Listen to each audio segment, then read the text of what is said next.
Hello sir, my name is Aditya Pradeep Devse of section A, roll number 30, and today I will be explaining you echo and reverberation of time. एको और reverberation time के पहले हम कुछ basic चीज़ें जान लेते हैं, जैसे कि acoustic of building, branch of science which deals with planning of building which provide best audible sound to audience. ये इस तरह से प्लान किया जाता है कि ऑडियंस को best of the best sound मिले जब जब कोई गा रहा हो या कोई स्पीच दे रहा हो। तो ये इस तरह से प्लान किया जाता है कि उसे बेस्ट साउंड मिला जाए।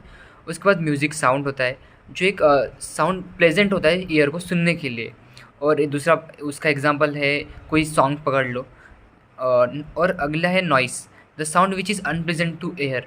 गाड़ियों के हॉर्न्स जो होते हैं वो एक अनप्लेजेंट टू ईयर होते हैं। सो वो एक हो गया। Direct sound, the sound which comes directly to the ear of the listener is called as direct sound. और इनडायरेक्ट साउंड जो होता है, the sound which comes after the reflection is to any from any surface is known as indirect sound. जब किसी surface को टकरा कर कोई साउंड वेव वापस आती है, उसे हम कहते हैं इनडायरेक्ट साउंड। और इनडायरेक्ट साउंड या फिर हम रिफ्लेक्शन ऑफ साउंड के बेसिस पर हम आगे इको के बारे में जानेंगे, रिवर्बरेशन टाइम के बारे में जानेंगे। अब हम हमारे मेन टॉपिक पे आते हैं, जो है इको और रिवर्बरेशन ऑफ टाइम। तो पहले हम इको के बारे में जान लेते हैं कि इको होता क्या है। Echo, it is the reflection of sound arriving to the listener sometimes after the direct sound. जब कोई साउंड ह्यूमन ईयर के पास रिफ्लेक्ट होके आता है और थोड़ी देर बाद आता है, तब हम उसे एको कहते हैं।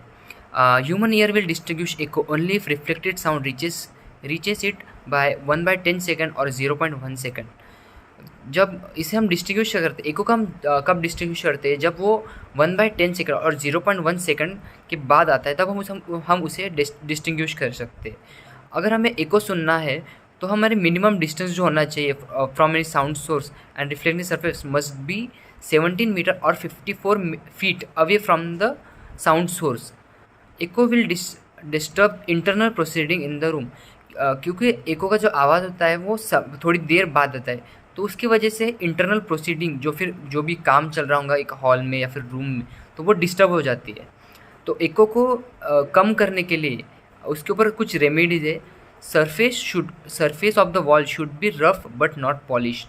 जो सरफेस होता है वॉल का, वो हमेशा पॉलिश नहीं होना चाहिए, वो हमें रफ होना चाहिए ताकि वो एको ना कर पाए।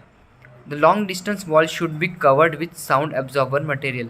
अगर हम वॉल पे साउंड एब्जॉर्बन मटेरियल लगा देते हैं, तो उसके वजह से एको जो है वो रिड्यूस हो जाएगा या फिर कम हो जाएगा, ऑलमोस्ट नेग्लिजिबल हो जाएगा।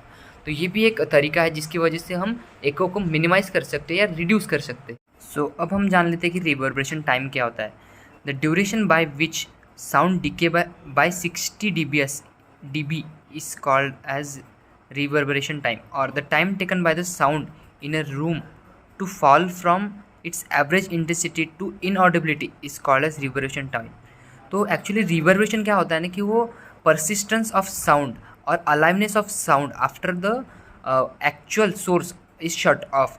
फिर भी कुछ साउंड जो रहता है, इसका मतलब कि जब हम कोई आवाज़ निकालते हैं, इफ़ अगर वो आवाज़ फिर भी वहाँ ज़िंदा है, मतलब वहाँ फिर स्टिल वो चीज़ का आवाज़ आ रहा है, जबकि वो ओरिजिनल साउंड सोर्स जो है वो कट चुका है या फिर फिनिश हो चुका है, फिर भी अगर वहाँ एक साउंड आता है, तो हम उसे रिवर्बरेशन साउंड कहते हैं। और रिवर्बरेशन टाइम क्या होता है, जब duration by which sound decay by 60 dBs, मतलब एक जो साउंड जो होता है वो एक साउंड की एक इंटेंसिटी है, एवरेज इंटेंसिटी होती है।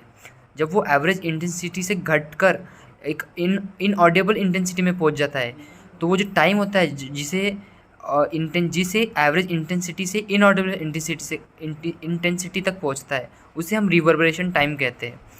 और for example, if A sound in room took 10 seconds to decay from 100 dB to 40 dB, the reverberation time would be 10 seconds. This can be also written as RT60। अगर किसी room में reverberation time जो है 10 seconds दिखा रहा है, इसका मतलब ये है कि जब वो 100 dB से 40 dB तक वो जा रहा है, तो उसको जाने के लिए कम से कम 10 सेकंड्स लग रहे हैं, तब जाके वो कम्प्लीटली फिनिश होगा। तो उसे हम कहते हैं रिवर्बरेशन टाइम। ये एक डायग्राम है उससे रिलेटेड, कि ये बताता है कि कैसे एक स्टेडी साउंड था, पर वो जैसे ही साउंड टर्न ऑफ होने आता है, तो वो होते होते -60 यानी कि 40 dB तक पहुंच जाता है, जिसकी वजह से वो ऑलमोस्ट ख़त्म हो जाता है साउंड। तो रिवर्बरेशन जो होता है वो हर टाइम ख़राब नहीं होता। मतलब भले ही वो थोड़ा टाइम तक टिकता है वो, पर वो सब कभी कोई काम में भी आ जाता है। जैसे कि some reverberation is often desirable, especially in hall used for musical performance. A small amount of reverberation improves the original sound, aids the ability to hear and understand the sound. Too much reverberation makes speech unintelligible and cause muddy or boomy sound quality in the musical performance. तो reverberation जो होता है वो हर time pleasant भी हो सकता है और हर टाइम ख़राब भी हो सकता है। जैसे कि हम कोई साउंड कोई परफॉर्मेंस दे रहा है, म्यूजिकल परफॉर्मेंस, उसमें रिवर्बरेशन का बहुत ज़्यादा महत्व होता है, क्योंकि वो एक अलग सा फील देता है, एक वाइब देते हैं उसके साथ। पर जब कोई एक स्पीच दे रहा है, अगर उसके साथ रिवर्बरेशन होता है तो वो एक प्रॉब्लम क्रिएट करता है उसके साथ। इसलिए हमें रिवर्बरेशन भी उतना ही ज़रूरी है जितना ज़रूरी भी है और ज़रूरी नहीं भी है। सो ये चीज़ हमेशा ध्यान में रखना होगा।